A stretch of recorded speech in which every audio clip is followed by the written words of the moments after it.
Okay. You did it. Well, from here on in, God help us all.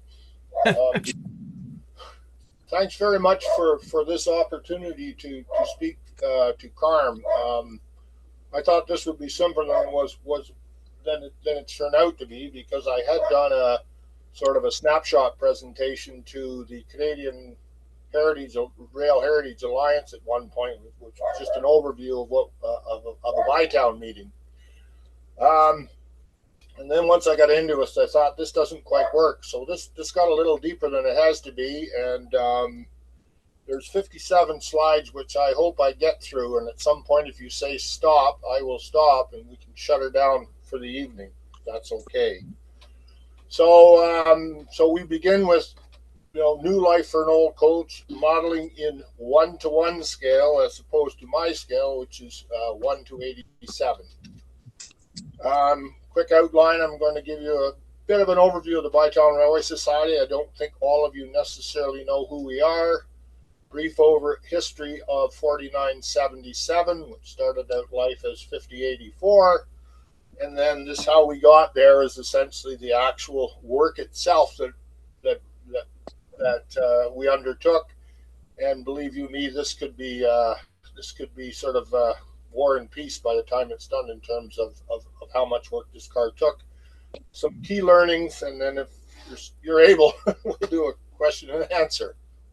So this, to start off with, is a plan for car number 5054, excuse me, built by Canada Car and Foundry in Montreal, but 4977 is essentially from the same family. It was the second order of cars to be purchased by the newly formed Canadian National Railways.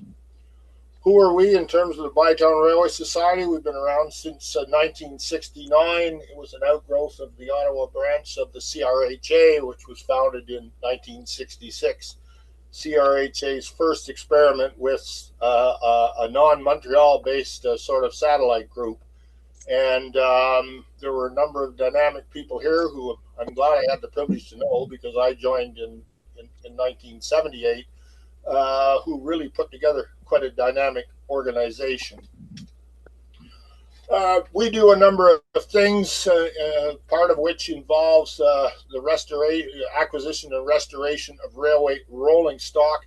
Here are a few samples of some of our work. We have a 1958 CN or Pontiac High Rail that we received from Canadian National. It was our first piece of equipment in '66. CP Caboose 436 arrived on the scene in the early 80s. This and has been restored a couple of times. Jewel in our crown is on the right. You can see ex-CP or ex-Thurso Nation Valley Nice CP business car number 27. Wow. One of only two wooden CPR superintendent's cars out of an order of a little over 40 remaining in Canada. The other one is located in Winnipeg at the Forks Museum. We have motive power in the form of a 1946 GE 50-ton diesel switcher, which came from the Thurso and Nation Valley Railway. And we also own an auxiliary set from the Central Vermont Railway, tender, boom car, and 50-ton steam crane, Alatici train group, if you want to sort of look for a model equivalent. The steam crane is not operating under steam anymore. It needs a new boiler, but it still works quite well under compressed air. All of this has been restored at least once by us, and the curse of owning this stuff is once you do it once, you have to keep doing it again and again unless you have indoor storage for it. Whoops. Anyway, quickly back to 4977 for a moment. As I said, built in 1924 by CCNF, one of a series of orders that were done at the time. Seats 69 people plus 14 in the smoking room. You saw that plan for that up top. It weighs about 153,000 pounds empty. The interior was completely finished with a sort of Mexican mahogany. And following sort of intercity service for a number of years, it was placed in the early 60s in commuter service, operating in both the Toronto and Montreal area. It was acquired by us in 1989 for steam excursion service. In 1987, Bytown made a special excursion trip to Pembroke, Ontario with the museum CP1201. We'd helped operate the museum to operate trains to Wakefield, Quebec. And when that stopped, we still had a serviceable steam engine. So the idea was, what are we going to do with this thing? So yours truly sort of said, "Oh, I'll find out what we can do." And somehow or other, we ended up making one trip in 1987, Ottawa to Pembroke return. We had 500 seats sold out on the train, people from all the way around the world. The museum had its 2 or 3 cars accounted for about 250 seats. We ended up having to lease 4 coaches from Via Rail Canada to get to the 500.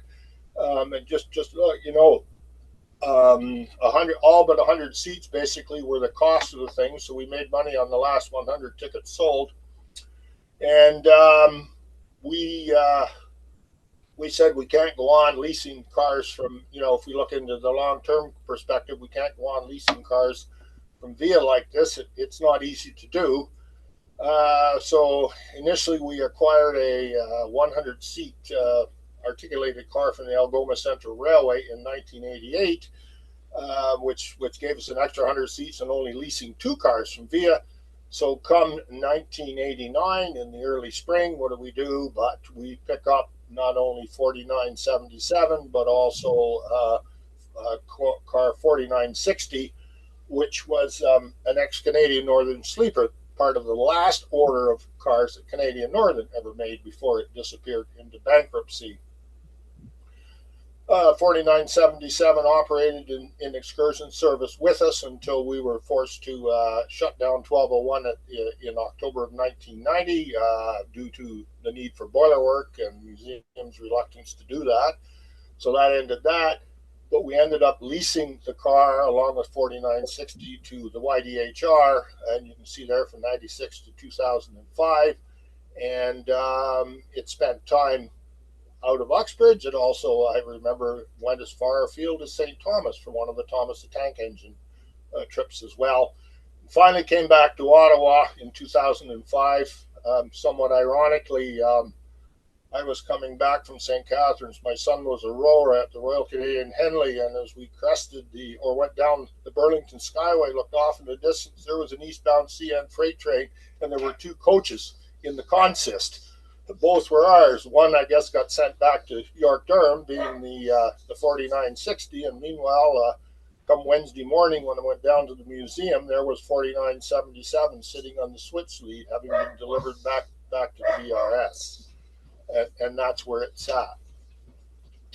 The car sat around for a number of years on site. What do you do with an 82-foot coach? Nobody was sure, but nobody wanted to get rid of it either. This is always kind of a dangerous job, but you can't let these things sit around for too long. They tend to want to deteriorate. And in 2010, we began to look at the roof because it was suffering from leaks in a couple of places. And there were a few of the windows as well that were starting to get pretty ropey. So the initial attempt to do that started to discover other issues. The executive at the time sort of looked around. There was some hemming, some hawing, some more hemming, some more hawing. There was puts and takes and everything else. But by 2012, the decision was made to, why don't we restore it? Nobody was quite sure why we were going to do this, but the decision was made to do it anyway. So as I say, a simple roof job morphed into what became a major endeavor. The car was in sad condition. We started, when we began to do the work, we started with the roof itself, and we found severe rot in the lower portions of the clear story. You can see here in these 2 pictures that both the purlins, those curved green things, and the sheathing all needed to be replaced. And of course, this is after we had taken off the side pieces on the clear story itself. This is an example of some of the work we did. We had to take out the old ones, made up special jigs, made up a few special tools as well to re-anchor the new ones on both sides. And then we proceeded to sheath it in tongue and groove lumber. It's a BC fir, terrible stuff to work with, but very durable. We used a boss stitch stapler to, blind nail everything, and it just about was too much for the stapler. This is hardwood, BC fir, and it was dry as well. Terrible stuff to try to put a nail into unless you were able to drill a pilot hole. Of course, not only were the sides in ropey shape, you get a sense of what some of the roof ends look like as well. Those of you who modeled the heavyweight era, this is what a full-size clear-story roof end looks like. Remember the old days when Walthers used to sell these roofs that you had to sand down to the profile. This is sort of what you have. You can see the condition as well here of some of the flashing that CN had put on that, and of course it had been a million times re-roofed and what have you. So all these nail holes were showing through. All this had to be, of course, eliminated and dealt with. We took what usable wood we could and then turned them into patterns for the various components to go back onto the car itself. At the end of the day, the car had had a traditional railway canvas roof on it, and we weren't going to do that. We did have some experience with sort of canvas and white lead, having done the Car 27. It still has the same roof, and that was done, excuse me, about 1983. And we had also done the 436, 436 the same way. The canvas on it finally gave up about a year and a half ago. We had to put a membrane on it as well. But we decided for permanency to go with the EPDM. And here are some examples of first it being laid out on the floor of the museum's workshop. We'll talk more about the workshop in a few minutes, but we rolled it out and essentially cut it into different sizes and strips as we laid everything out. And then for the clear story itself, we went along and installed brand new metal flashing along the sides of it. And that was quite an effort. Of course, we also had to redo the nailing strips. You can see in the upper right-hand photo, if you're looking down along the edge of the roof, that's about a 2-inch thick piece of profiled lumber that was secured to the car body with stainless steel screws, machine screws we had to drill out the side, tap the holes, and then put these things in to hold it. Everything was held with copper nails, all laid on a pattern that we were able to do courtesy of a jig that we had. The exterior of the car was also in terrible condition. Significant body work was required. We had to remove the paint, and the paint sort of dated back to CN black and white, if you recall the earlier shot of the car in excursion service going to Brockville. I put that slide in for Richard Stewart's benefit. So all of that had to be stripped down to the bare metal. We didn't have access to a full-size sandblaster where we were, so the next best thing we could do was to use an air gun, and what a noise that made as we wailed away on it. So besides the paint removal, of course, there was tons of body filler were required. We also had to do new metal fabrication. We had to do welding. We ended up doing riveting in the traditional style, and finally got to the point where the coach could be primed and painted. This is some of the examples of the damage that the vestibules had suffered. These cars in service since 1924. I don't know when salt was discovered as a way of helping people not to slip, but no doubt it went all the way back to that time. So imagine generations of Canadians depositing salt in those vestibules. That did to the metal, and all that had to be cut out and then put back in again. As you can see, some of the examples of the work here. The car had also received damage somehow or other in the upper ends as well, so that the tops of the roof, where you see that framing in the lower picture, were sort of punched in, and we had to grind out all the rivets that held everything in place, and from there go back and take cardboard patterns, cut out sheets of metal, and then go back, retrace where the holes are, and then come back and sort of re-rivet everything back in place. Also, we bolted at times something called a roll. Looks like a rivet but isn't, and in a couple of cases actually welded pieces together as well. Another shot of the clear story or how the roof detail for the clear story, for those of you who are interested again in how a wooden clear story roof looks like when it's kind of stripped down to its basics. These are some more examples of the repairs on the A end, as now you can see where new metal has been put back into place.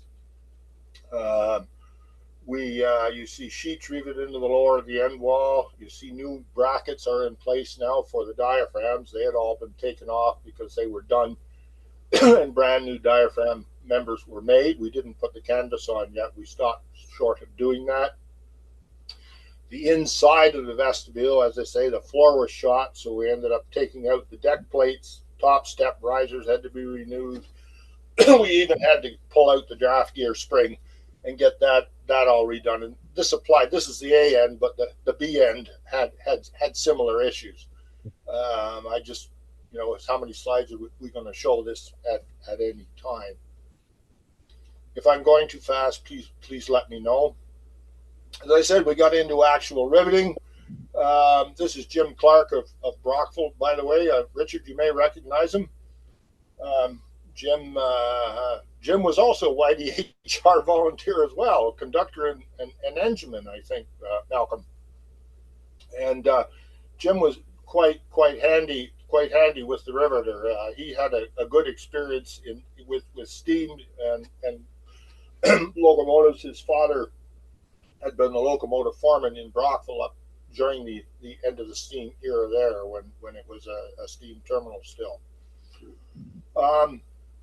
Not only did we have to do the vestibule flooring and what have you, we also had to do the door sills, which had to be recast. You can see cardboard being used here to trace a pattern for the door sill and for the inside floor plate where it ties back into the battleship linoleum floor. That's the original floor, at least a floor that dates back to the CN era that's still in it. This is just a quick look at the B end. Similar issues, as you can see. And again, all the damaged metal taken out, and then slowly we put the whole thing back together again. We also had to do the trap doors. Those are brand new trap doors that were installed over top of the steps. Some of the step risers had to be replaced as well. It seemed that every time you turned around, something else was begging to be replaced, as opposed to us trying to preserve it as it was. I like this shot as well because it shows a nice picture of the what we call the drip strip along the end of the roof, which also was sort of a nailing strip for tying off the EPDM membrane. Some more examples of the repair work going on at the B end. You can see cardboard here has been used to replace the floor in and around the handbrake. And then we were fortunate, and I'll talk about this later on. We were so lucky that we had access to a shop to do this. I'm positive we could never have done this job if we weren't inside a shop that had a pit, a separate carpenter room, that had a separate machine shop. that had, you name it, it had it. And there were some neat tools in there that we couldn't afford from the club budget perspective. One of them being a magnetic drill, and you can see here, horizontal holes being drilled, and as we defy gravity, and to set up, of course, for new sheet metal to be riveted into place there. It was a big job on the outside, and come to the inside, and it was equally a big, if not bigger, a job. As we began to peel back the onion skin, if you want to call it that, what this car was, of course, we realized that not only a dozen windows, which was the initial take on these windows, had to be replaced, they all had to be replaced, every one of them, because they were all failing. CN at one point in time, I think when the car was in commuter service, had added these self-storing storm window type aluminum windows to the outside of the car, and all that had done is just basically mask the deterioration that was in the openings as you worked your way past the actual framing itself. So we were forced to build brand new windows for the whole car. I can't remember the number now off the top of my head, but there's probably 60 or 70 windows by the time we were done, all made out of mahogany, all with safety glass installed, all done off-site by one of our members who was a master carpenter, thank God, with the proper workshop. And then, of course, we had to get into the business of dealing with each of the window opening, and it was a case of baling wire, bubble gum, sheet metal, wood, caulking, and Bondo to sort of get each window trued up, or each window opening trued up to a certain extent. And this took an inordinate amount of time, probably about a season and a half of work. Because of the water damage, the ceiling had to be removed. So you can see the underside of the new roof and some of the new purlins up there. And then we had to walk back in and then take on the ceiling from the interior.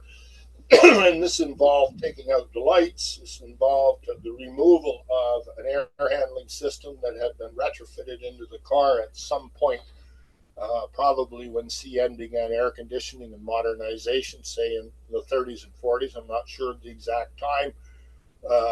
But essentially we stripped all that out and sort of made the decision to start over again with a ceiling that pretty well approximated what might have been there the first time through, except we didn't go back and put in the clear story itself.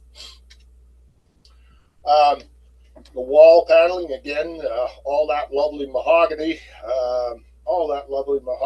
Had suffered water damage. It had also suffered CN modernization. And what CN had done, and I presume this would have been in the 50s, or let's just say post-war, was cover everything in masonite and then paint it a couple of different colors of brown over top of that. And finally, this color here, which I call the Transport Canada Standard sort of off gray, that everything seemed to get in the early 60s when they went, to the CN noodle. So all this was glued on to the top of that beautiful mahogany paneling.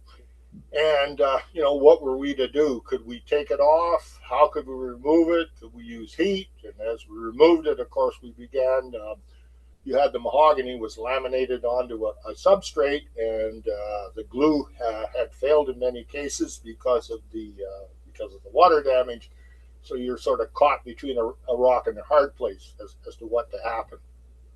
So it meant that we had to make some pretty hard decisions about how much of this interior would be original, as opposed to looking like, approximating what it might have looked like back in its heyday. We also, of course, again, back to the salt damage idea.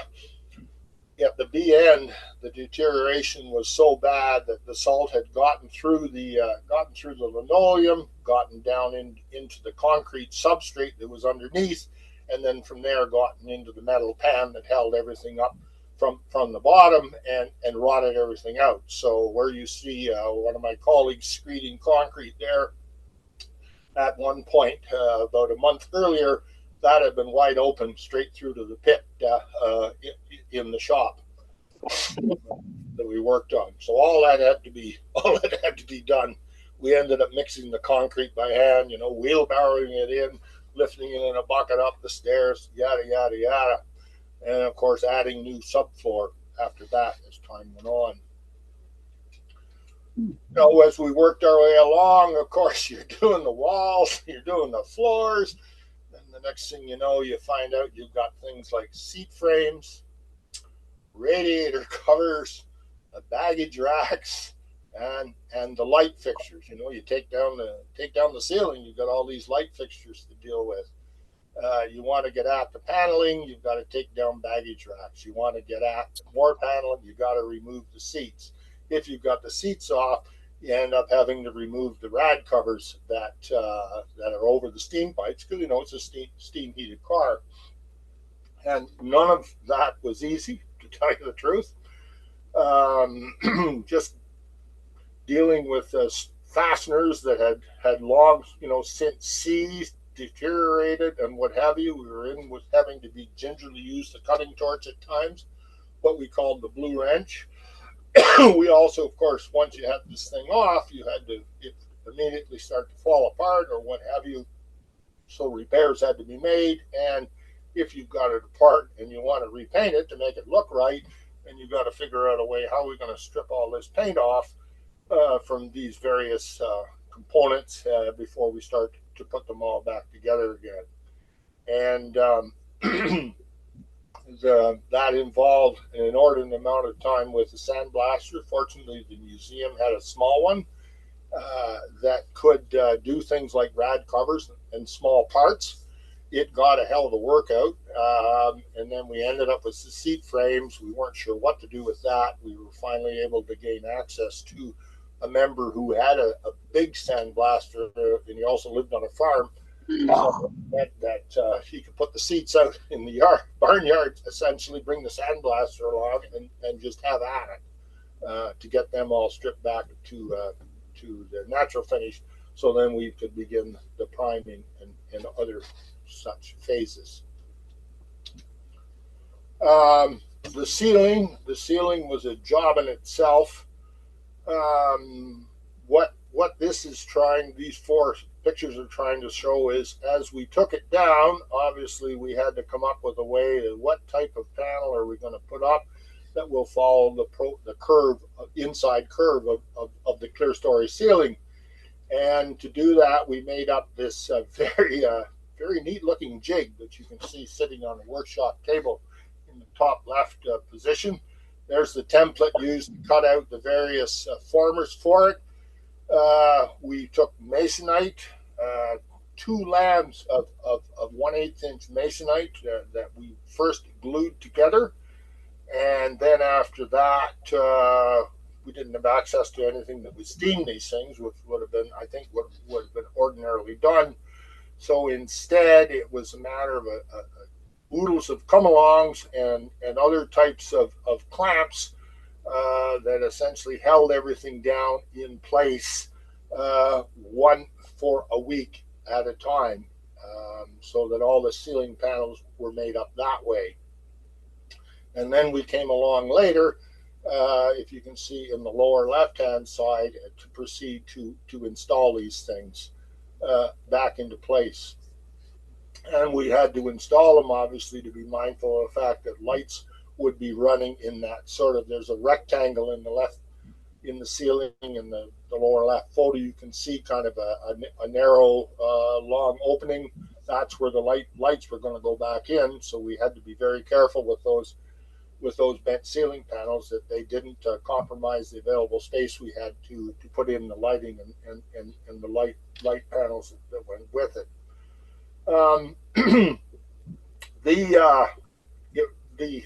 This was the case of when we did the ceiling, that it was one of these sounds easy when you say it quickly deals, notwithstanding the paraphernalia to curve the panels. We left all the panels until the end before we decided to go back and start installing them in the ceiling. So in other words, once everything's done, then we'll put the ceiling pieces up. The only problem was some of the panels began to lose their memory and they wanted to straighten out. So we had a devil of a time for a while trying to figure out how to get those things rebent again. There was a lot of blue words from time to time, but we did finally come up with a technique that managed to get everything to cooperate and sort of screw them back into place. And then if you see how all this starts to tie together on the lower right-hand photo that's there, we made a flat ceiling again as opposed to a clear story style one, as I said before.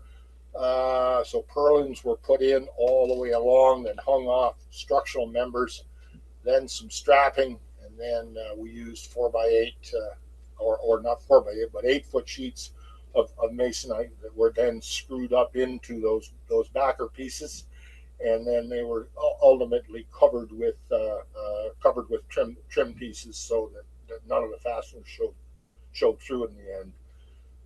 You can also get a sense of what the lighting will look like eventually put back. Those are stainless steel panels that the light fixtures themselves set down in.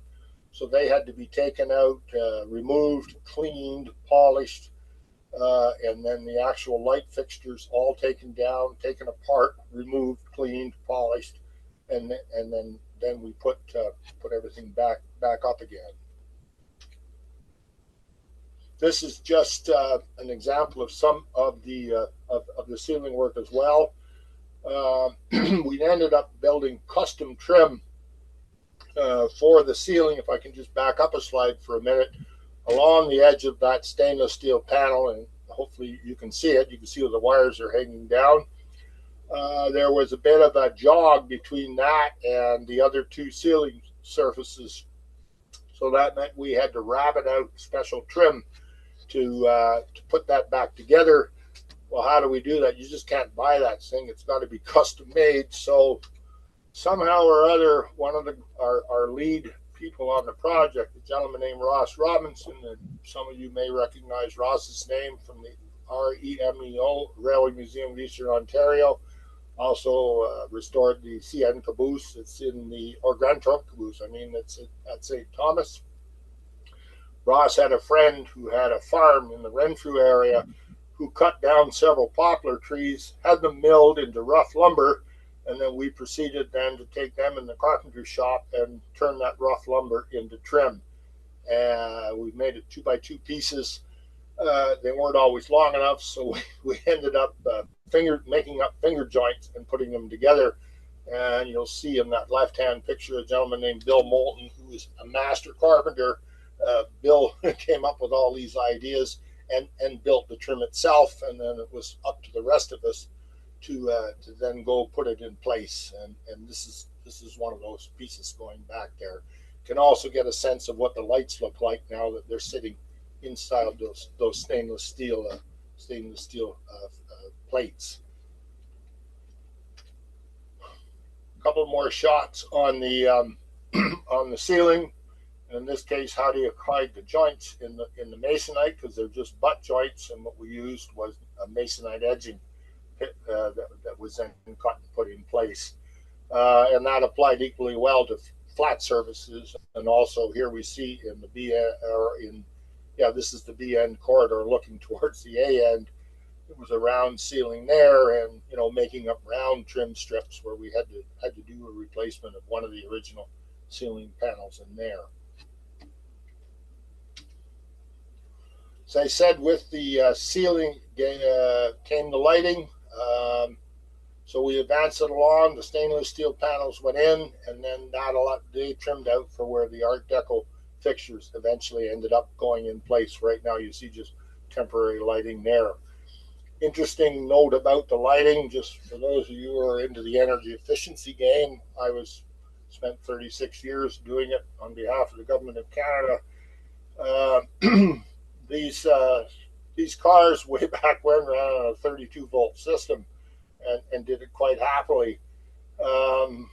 We had, of course, the car parked plugged into the museum electrical panel via a couple of cords to give us power. And as we started to put the lights back, somebody decided to bring 40-watt bulbs and stick them in the ceiling panels. And the first thing that happened was to blow every breaker in the shop, just because of the sheer number of 40-watt bulbs that were in there. So the solution was to go really modern, and there are now 6-watt LED lights in each one of those Art Deco fixtures. Worked very well. Never had a problem after that. Still got all the lighting we could have ever hoped for.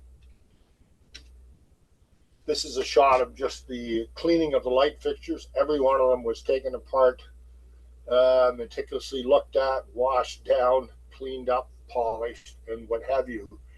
These things were filthy with locomotive cinders. We were shoveling it out.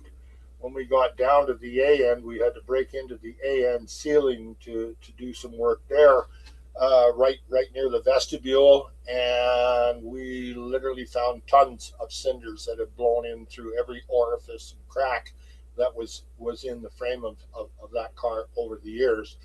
Well, I think we could have made a fortune selling ballast to model railroaders had we chosen to keep it.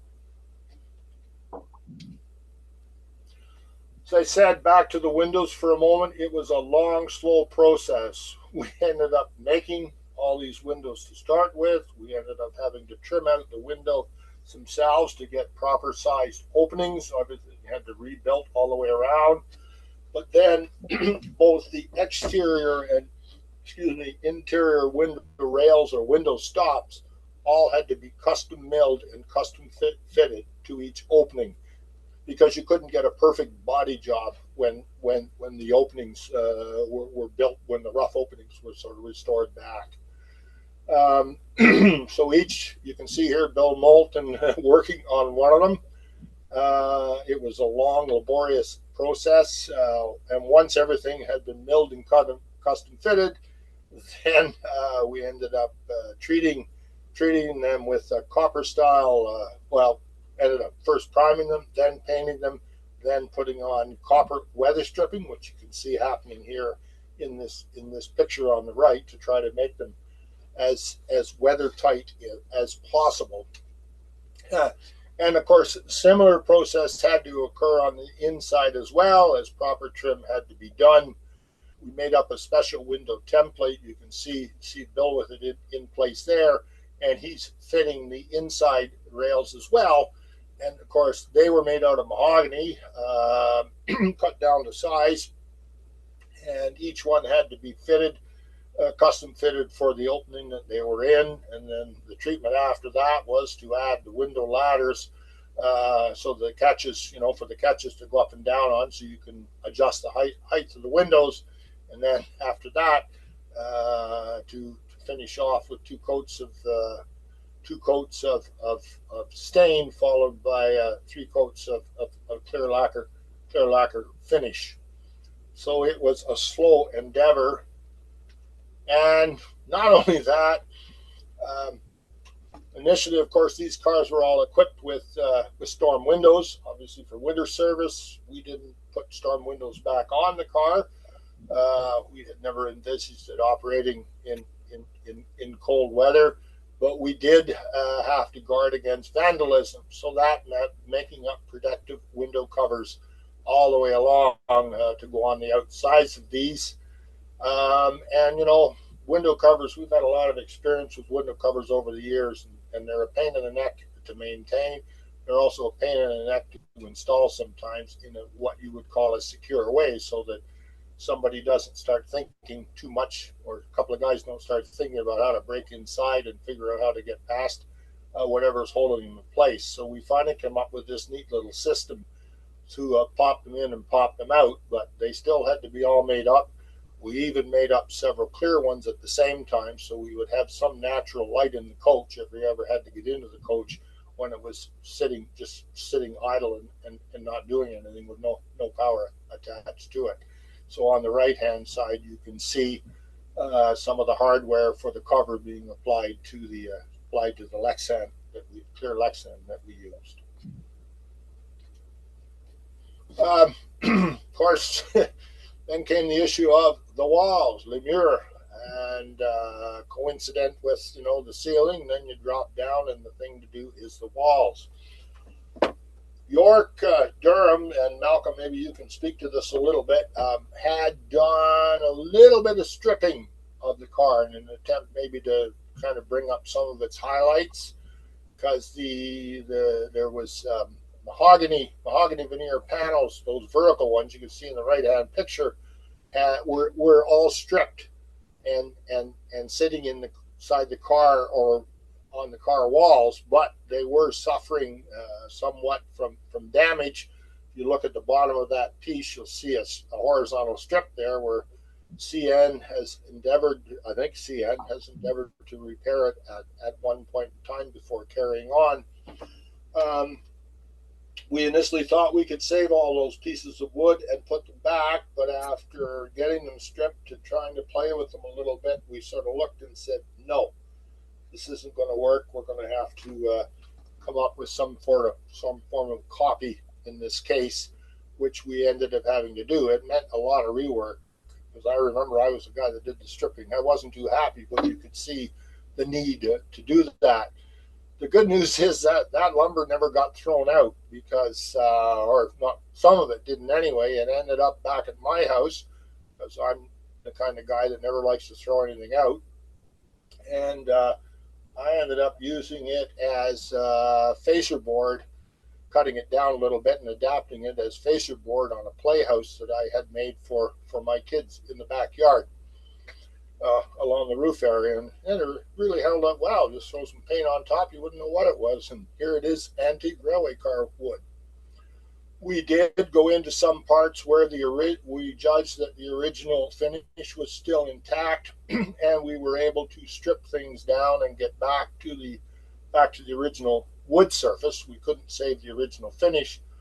In this case, on the left-hand photo here, you see Paul Bound, our former president, in with a heat gun stripping paint off a closet area. This would have been in the smoker when the car was first developed, but then we turned that area when we got the car into a sort of a servery snack bar area as a complement to one that we already had in Combine 3051, which had been set up as a buffet combine when CP had the car built back in the 30s. Paul's in there with heat guns stripping off several layers of paint, and then underneath that several layers of varnish and whatever before we finally brought the surface back up just to bare wood that we could then put stain back on. You'll recall I had talked earlier about those wall panels and their deterioration and what have you. And of course, now what are we going to do? And well, since we were pretty good at laminating ceiling panels, we figured, well, maybe we can make up wall panels in the same way.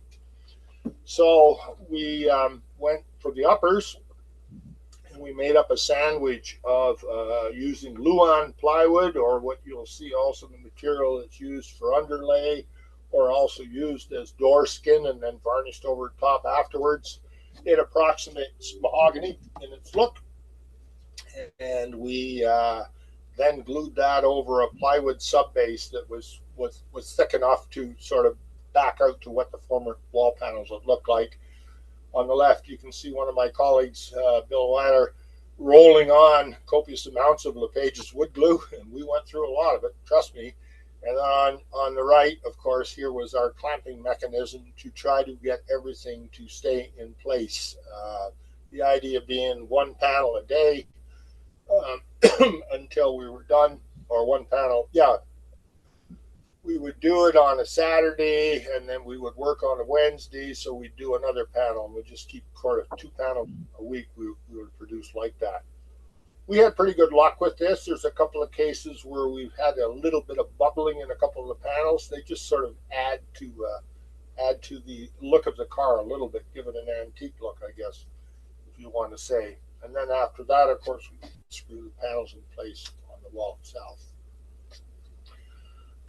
Then we had the question of what color are we going to stain this to approximate the original stain. So we took in some of the original material to a company called Bonds Decor. Anybody in Ottawa may have heard of them. They can do a fabulous job of developing reproduction colors. They're one of the go-to places for all commercial painters and coating specialists as well. No order too small, so to speak. And we were able to get them to put together something that came very close to what we think the original finish would have been. And on the left, you can see a bare Luan panel in one case, and then you can see a Luan panel with the stain applied. It was water-based, and the idea was put it on and then turn around and wipe it with a wet cloth, which kind of brought it up a bit. And then everything got 3 coats of semi-gloss lacquer. She could get pretty high in there at times, let me tell you, with the smell of lacquer. We went for lacquer instead of varnish. Ross's feeling was, and Ross had a lot of years in building restoration, was that lacquer was more forgiving in terms of flex and what have you. And also lacquer had the ability to self-heal. If you had a problem with an existing lacquered surface, go back in with next load of lacquer and it would start to work on the previous defect that happened to be there. So that's what we used, as opposed to an urethane varnish, which would have been more common, I think. You can also see, of course, another sense of what the lights in the ceiling looked like as time went on. So this is how the walls came out, and I was actually kind of blown away at the end of the day one day when looking at it, because this is one of these it's all starting to come together moments that you might get when you're trying to restore something.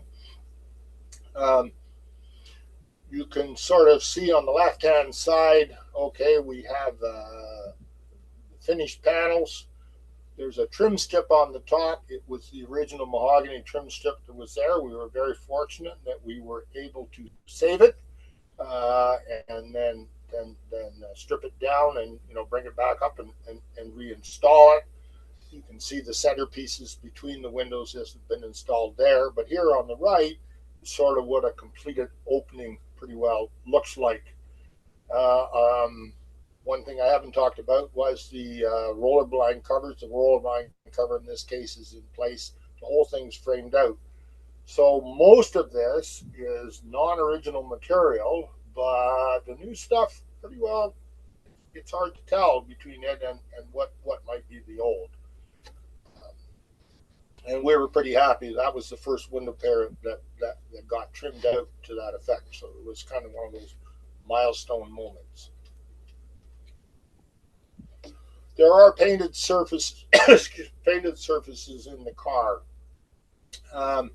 What you're looking at on the left-hand side, just to start off, is a wall that surrounds the servery area that I talked about earlier, which was located in the old smoker. The upper part, you can see sort of a valance that's there, or a bulkhead. That was the top of the original smoker wall. We let that had been left in place, and we went back and stripped the paint from it back to the original surface and brought it up. But that other wall we had built when the car had come to us back in 1989 to, as I say, set up a second snack bar place, because no way 500 people can work their way through a train up to us. A car that always rode on the head end and then walked their way back with their coffee through 3 or 4 or 5 full coaches. So we had the cars at both ends for that. But when it came to painting services such as this and elsewhere, we had a choice between 2 different colors, because we found 2 different colors in the car. On the left is sort of a sandy colored brown. On the right is a darker type of brown. They were both in the car. So which one do you go with? There were no CN interior detail experts around. So we kind of put up these 2 panels and sort of said to everybody, what do you think? And the dark panel on the right went out over the light panel on the left. So we proceeded to order enough paint of the right-hand sample to do the walls, as you can see there, applying 2 to 3 coats at a time. And the liter of left-hand paint, it came home to my place as well, because why would you throw out a good liter of paint? So it went for on top of the plaster scenery as sort of a sub primer paint before the actual scenery materials went on. Worked very well. So we see here Bill Weiler using a roller to get the lower wall panels in place. This is down at the A end of the car where he's working. So the lowers were all done in paint, and the uppers were all done in the stain. Just a few more examples, if you're interested, of hopefully you're interested. These are of the actual walls in terms of how they finished out. That should be BN, not AN, by the way, my mistake. That on the left hand, in the left-hand photo, is a tool and fire extinguisher cabinet that was rebuilt by Bill Moulton. Most of the wood in that area is original to the car. We were able to save that.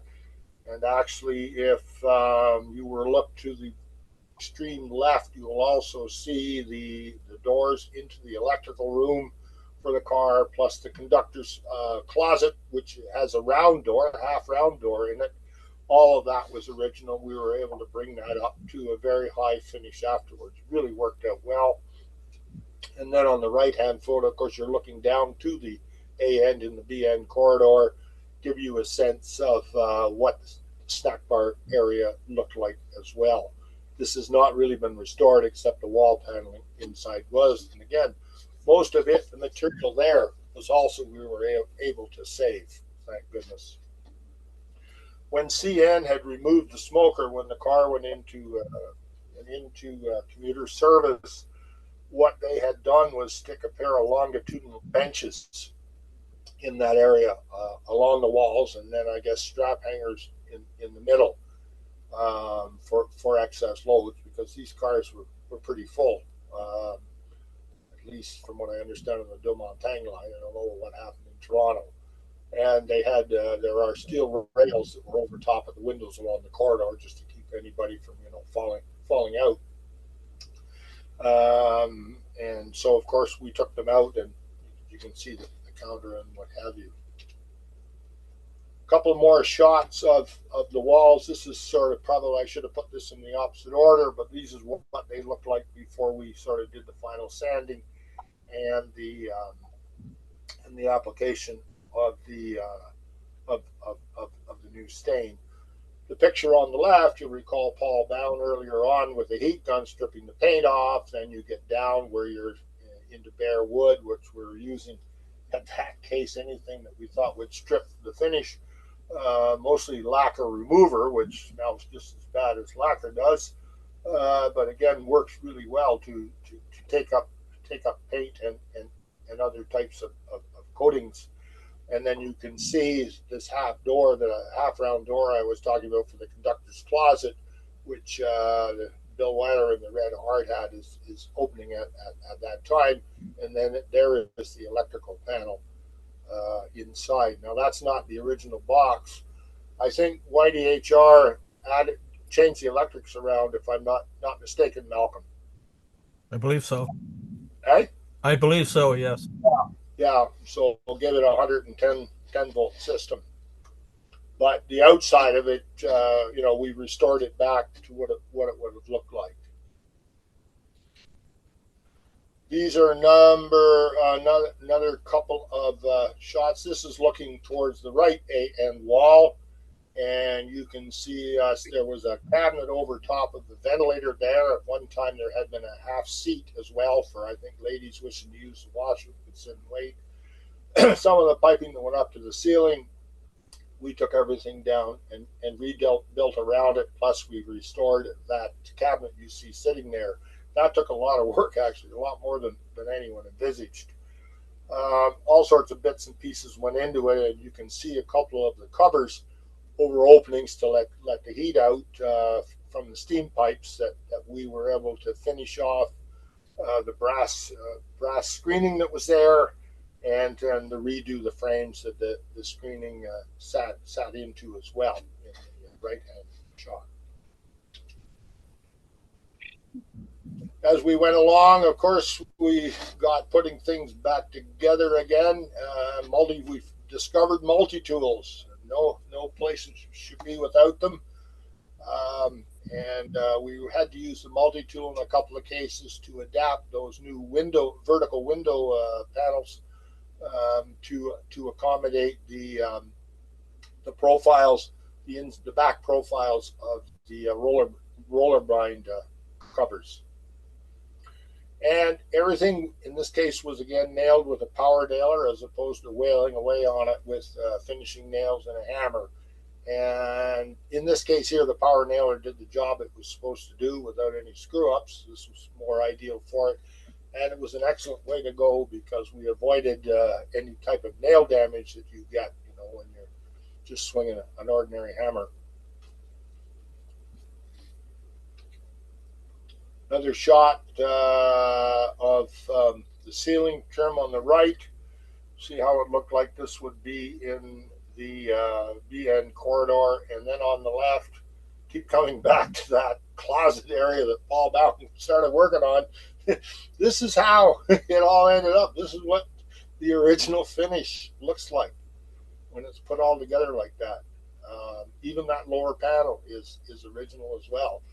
So, in an obscure place where an obscure part of the car, you can find the car as it was when it came out of the factory, which I think is kind of, I got excited about it anyway.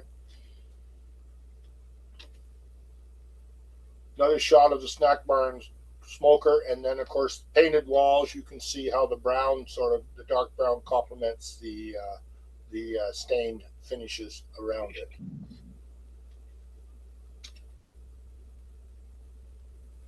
We also got into hiding a few things along the way. Underneath the window blind covers, we noticed everything had been painted white. We got rid of the white pretty quick by putting in brown just in case things just reappeared. And then, of course, there was some mundane work as well. A lot of dust got created in the car once we'd done the upper part. When it was time to do the lower part, we were cleaning off the windowsills, and the windowsills got 3 coats of a high gloss black paint on top of them to match what had been there once before. I talked to you earlier about the tool cabinet, and you can see the emergency tool cabinet down in the BN corridor. There it is, the frame for the door being assembled by Bill Moulton. So these are just 2 end looks at the car. As I've said before, it's starting to come together more and more from what you think it looked like earlier on. As I said earlier on, we did take out the seat frames. It proved to be a bigger job than anticipated. One, in terms of just getting them out of the fasteners that they were in. 2, stripping the paint, which you can see happening over on the right-hand side. And then 3, putting the frames back together again and making sure that all the springs were in place, because these are flip-over seats, so they actually do flip over the way they're supposed to. And we ended up having to replace a bunch of the springs. So that involved work in the machine shop with spring material and making up springs to go along with them. The outside of the car, we can sort of see it if you think way back when the car received coats of primer over a number of different work sessions. Our painter, Charles Gendron, he does custom model railway painting, equipment painting as well, but he's really into it. And, bit by bit by bit, it started, this tomato green finish started to show up. The black started to show up. It started to look like a real railway passenger car. Now I have a lot of different shots somewhere of the thing, sort of a progression of shots. Paint this, paint this, paint this, but this is sort of the whole enchilada at once on the one side. The other side was actually the first side to be done, and then the vestibules. But I also like this shot because it sort of shows two of our car 27, you know, a 1907 technology versus a technology of the Roaring 20s. And you can see the step change that occurred in railway car building over that short span of time. Though I'll tell you, with the amount of wood that's inside a heavyweight car, you begin to wonder as to how much are they actually true steel cars. That didn't really happen until yet another leap forward into the 30s and 40s and beyond. But the car's there, the drip strips are on, everything else, the windows sort of up, down, and what have you. We're coming sort of near the end of the walk through, and in 2024, I guess the die was starting to be cast. This is one of the last interior shots that I took of the car. Again, it's a sunny day. The covers are off on the one side. We're looking down towards the end. This car started, you know, we started the restoration in a serious fashion in 2012. We found ourselves having to stop the work in very early 2019. And the reason for that was twofold. And by that time, we had a lot done. But the reason for having to stop it was twofold. One, a couple of years earlier, the museum had been forced to shut down due to severe mold being found inside the walls of the structure. And no amount of rehabilitation was going to be able to cure this, short of a complete gut job.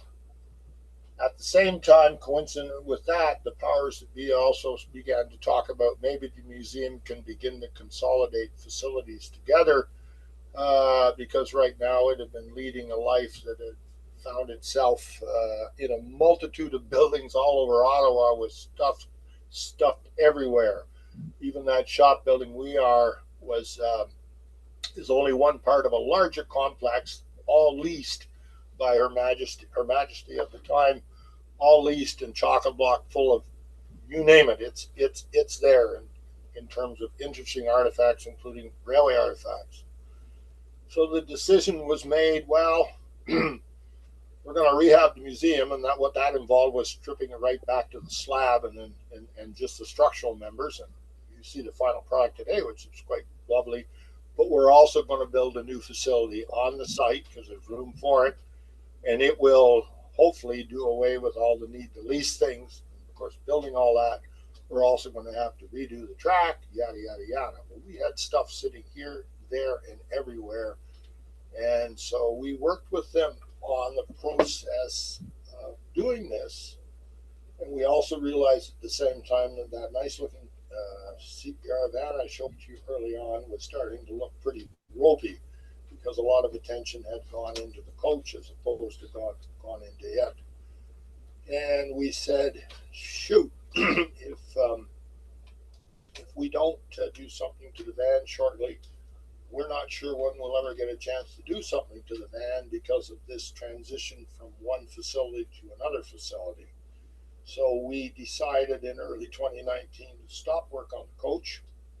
It pretty well looked like this. No, it didn't have the seats in it at this point, but it did have the roof racks and everything else. But we'll stop for the moment. We've got it to a point where at least the roof doesn't leak anymore. And we'll go full bore on the van. And the van needed a new roof. It also needed new sheathing.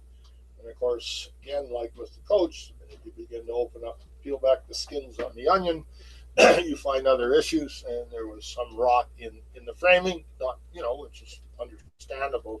The last time the walls had been opened up would have been about 1987 or 8. So long story short, we started to do that, always with the intention of getting back to the coach. And then along came COVID. And with the coming of COVID, everything stopped. We weren't allowed on site for about 18 months, other than a couple of surreptitious visits. And during that time, at least I was able to grab inside window rails that were ready to go. You'd seen where Bill Williams had fitted them, but had never been stained and lacquered and everything else. And I was able to get them home to my garage and do the work there. And then from both sides of the car, we ultimately got them on. Well, we pretty well sort of said, geez, we're pretty well done this thing. Now what? And then the executive began to take some really hard looks and say, you know, we don't have a lot of track here anymore to run a train on. I mean, we had a decent sized sort of track plant with the museum prior to its reconstruction. I had measured it one day for a branch line story, and it was about, I think we had a kilometer kilometer round trip. We ran trains back and forth, which we were doing in the summer. But with this one, it's going to be a hell of a lot shorter, and this car is big. What do we do with it?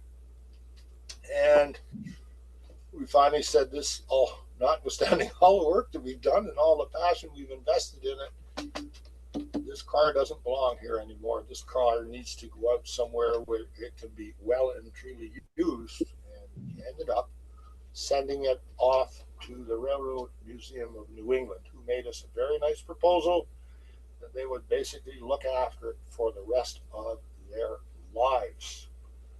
And so on September 10th, 2024, after a few days of removing a bunch of underbody hardware from it, the car was prepped for a new life. You can see the cranes in action here, loading onto a special dolly that we're going to be taking it down to the Railroad Museum of New England. And on September the 11th, some of us that were still around from the early days of restoration said goodbye to her. And away she went. And within about 90 minutes, she had cleared the international bridge at Johnstown. She was in Ogdensburg, and she was on her way to the Railroad Museum of New England. So we said goodbye to it after all that time and passion. So I have, this has been, holy moly, about almost 90 minutes. I have what I call lessons learned if you're interested, or we can shut her down now. How long is it, Philip? Another 5 or 6 slides? Okay, go ahead. All right. So these are key learnings.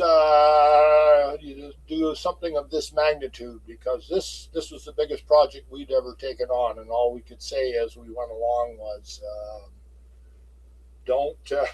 Thank God it's not a sleeping car or a business car with lots of compartments. It's just a coach, and God help those that want to take on something bigger.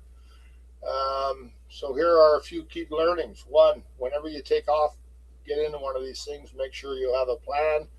We did have a plan that Ross Robinson put together. I ended up helping to oversee it, sort of like a clerk of the works almost, with Ross being the brains trust. But we reported regularly against that plan. We set it up so that we took the plan and made it a living document. Everything that got done, we noted it on a weekly basis. We kept the members apprised of it as well. We also set up a set of conditions on major milestones. Are we in the red, the yellow, or the green zone? Green being done, yellow being in progress, red being, we got us a problem. So, and we did measuring on things like window openings, how many window openings left to be done. Here's a little graph just to give people a picture of, here's where the prize is. It's up there. We're getting there slowly but surely. So make sure you have a plan, report on the plan, and communicate the plan to one and all. I think people got tired of my notes.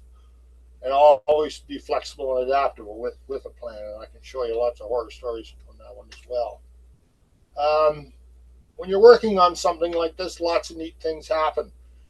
We found a ceiling cavity down in the BN corridor. There was what I call the attic, and we ended up looking at what the original clear story finish looked like. It's still up there if anyone chooses to see it. And, I don't think anyone would restore the car, but at least it gives you a sense of what it is. You can see some of the marks on where the original lighting fixtures would have gone, and we have pictures that can back that up. Watch out when you're using heat. You can see that curved panel in the BN corridor. I wanted to take off some cracked paint that was there, and I used a heat gun. All of a sudden, I began to smell smoke, and the dust had begun to smolder on the back side of the panel. So the whole panel came out. We had to redo it, and of course, I wore the goat horns for that day, so to speak. Jigs are your best friend. Here's an example of the double curved ceiling jig. You've seen other jigs before. Communicate issues, talk, and talk. Haste can be waste, so just be careful. And sometimes jobs are never done, and this is some of the trim being stripped. This is some of trying to reassemble bits and pieces where your fingers are going into places you're really not sure. You don't have the muscle memory to put something back that a guy at Canadian Car Foundry was probably doing in his sleep. He got so adept at doing it. So be patient. Use outside resources. Here's wall panels being cut up by Ross Robinson in his basement shop. As I said, I was using my garage shop. Bill Moulton had his shop. Others had shops. Some days, everything all comes together in that right-hand photo. Everyone had a task at that time. Here we are all working, and it all seemed to be falling into place. These were rare moments, but you treasure them. And the other thing is, don't throw out anything original until the replacement is installed. I don't know how many times we'd come along where somebody had overzealously added something to the dumpster. Keep it. It becomes a memory. It becomes the future plan. No task is simple. I talked to you about that little cabinet in the AN corridor.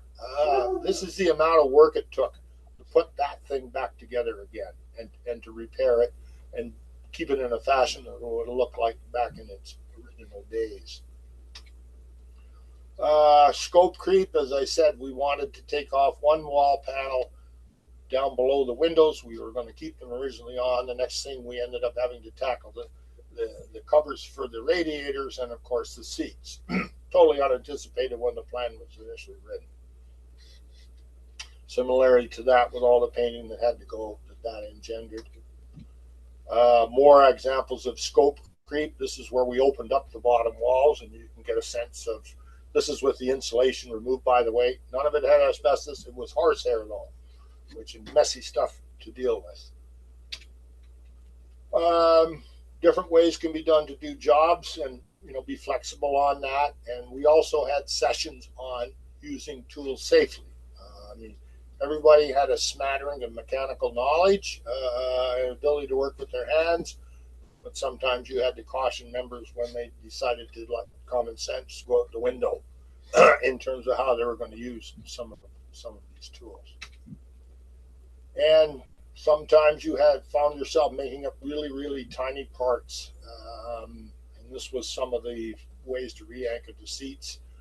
And here we have on the right-hand side Ross Robinson and Bill Moulton in what we call Ross's office, which was where everybody went to sort of talk and kibitz. It sort of moved around the car a couple of times, but it's okay to sit there and dream, and that's what they were doing, or have a cup of coffee. Any questions? Wow. Philip, yes, one from me. Yeah. What insulation did you put in the new restored car? We didn't put any in, actually, which I objected to, but I was voted down. Oh. But it is being used in Santa Claus service, and I guess they've got enough heat; they don't need to worry. Can we ask what your budget was for this project? I think at the end of the day, in terms of material purchases, we probably put about $50,000 into it. But countless hours of volunteer work. Countless hours. I have a list here of folks. Between 20 and 25 people worked on this car at various stages over those roughly 8 years. Not all of them are alive today. Mm-hmm. Just a matter of fact things. The big thing, forgetting the money for the moment, the biggest boon that we had was that shop. Yeah. Look inside. 365, climate controlled, heat, air conditioning in the summertime. A wood shop, a carpentry shop, woodwork, sheet metal shop, sandblaster, MIG welder, ordinary torches, metal bending tools.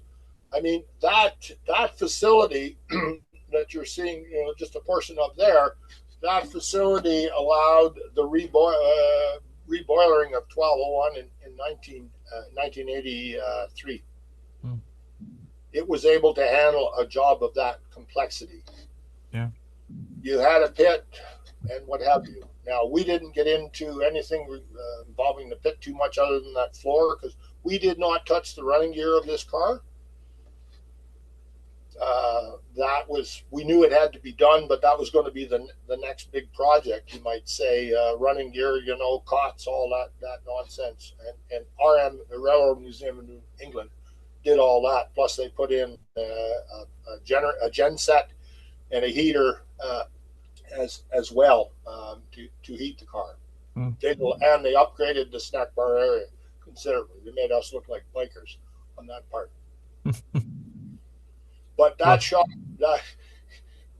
my advice to anybody that's trying to set up a preserved railway is before you get a single piece of equipment, you get yourself a building.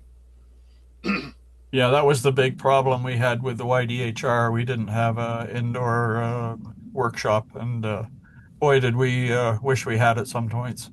Well, I can remember Jim telling me about working on those diesels and freezing to death, and I'm just thinking, Nothing's changed. We're still doing it. Well, nothing to bite the bullet and build one. I worked for the Hull Chelsea Wakefield Railway. I was a spareless fireman, like on the weekends. Yeah. But they had a 2-track shop, so you were set. Yeah. You had a building. You had a pit. You had it made. Yeah. But we had all these tools. We had jointers. We had planers. We were able to cut. We had a mortising machine. We didn't have a lathe, but we had access to a lathe through one of the guys. That kind of thing.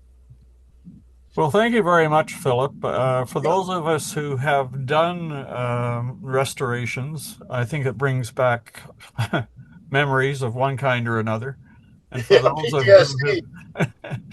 those of us who have never worked on a restoration, it gives you some idea of what it takes to do one of these restorations, and the importance of doing it. I can't emphasize that enough.